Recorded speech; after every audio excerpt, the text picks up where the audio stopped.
This video is a quick derivation of the fact that the tangential component of acceleration, which we know as the dot product of A with t hat, is actually the same thing as the derivative of the speed function with respect to time.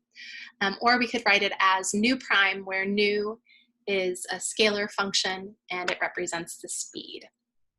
Okay, so we already know that A sub t, that's the tangential component of acceleration. Trying to draw these vectors here.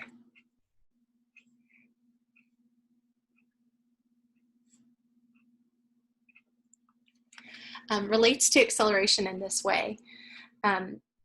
If t hat points in this direction and the normal vector n hat points in this direction, and that is the angle between this acceleration vector and t hat.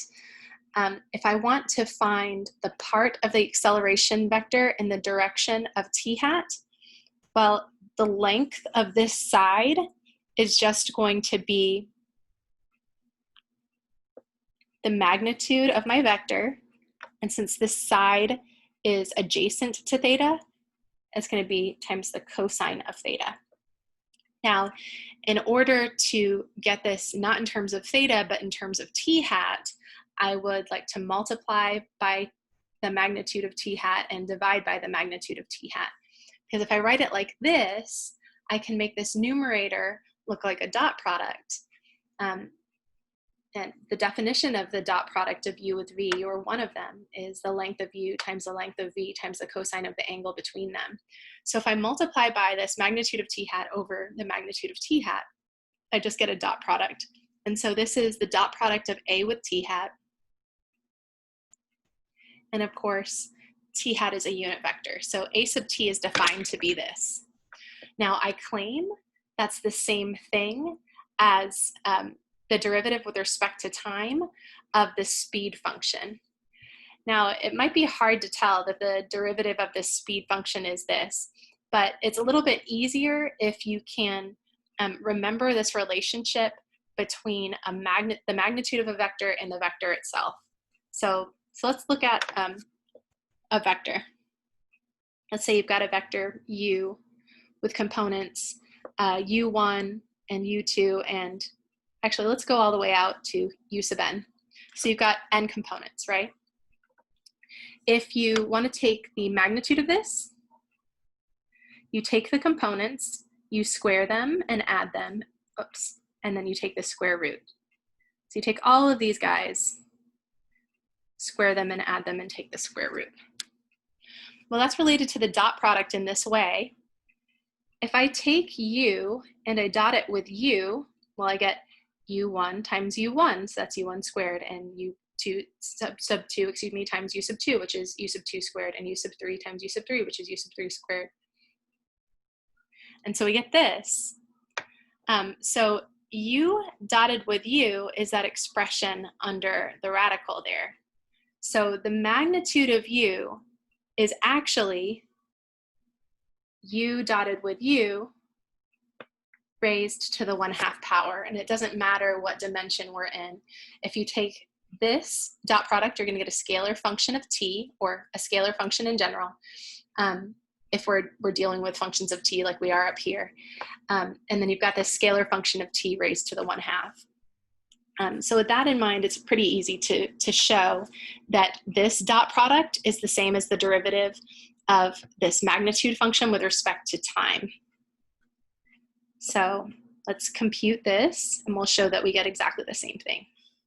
Well, the magnitude of v is the same as, computing the magnitude of v is the same as taking v, dotting it with itself, and then raising it to the 1/2 power. Now, even though this looks like a bunch of vectors, it's really not. This is just a scalar function of t. We've got a vector valued function of t dotted with a vector valued function of t. You take the dot product, that's a scalar function of t raised to the 1/2.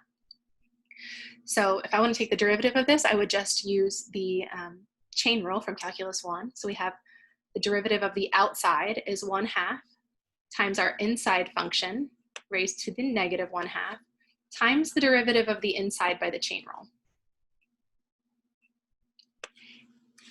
And the derivative of the inside is a dot product, and it turns out that dot products obey the product rule.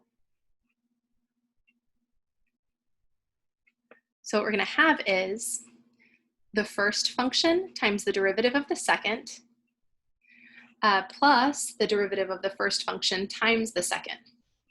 Now, the order is different here. If the order was different and it's a cross product, you can't do anything about it. But when you're talking about dot products, A dotted with B is the same as B dotted with A. Because if I take U1 and or A sub 1 and I multiply it by B sub 1, that's the same as taking B sub 1 and multiplying it by A sub 1. And that's what we would do component by component and add to take a dot product. So this is actually the same as this. So we've got two of those.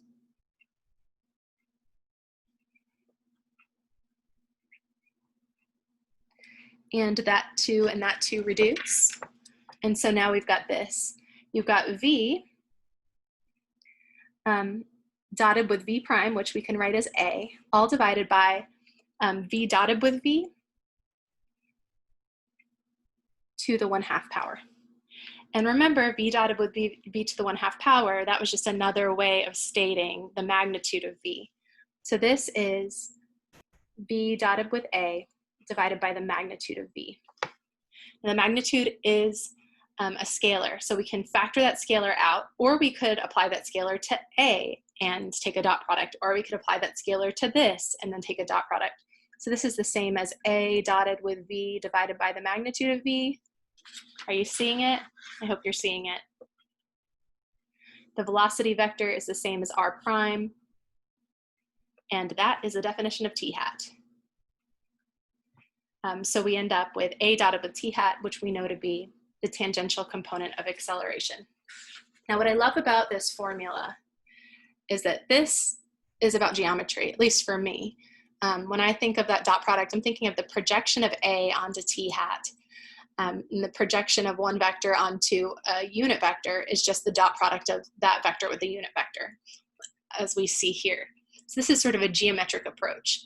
But this is physical. This tells me that if I'm moving with a position given by R of t, it turns out that the tangential component of acceleration, so that's how much we're accelerating in the direction of motion, is actually the derivative of the speed with respect to time. So it's not the second derivative of position, like many people might think. It's how much our speed is changing with respect to time. If we're speeding up or slowing down, then A sub t is going to be non-zero. So this is really insightful as far as the physics is concerned, and this is really insightful as far as geometry is concerned. So it's very helpful to look at A sub t both ways. Sometimes this is more convenient, and sometimes this is more insightful or convenient.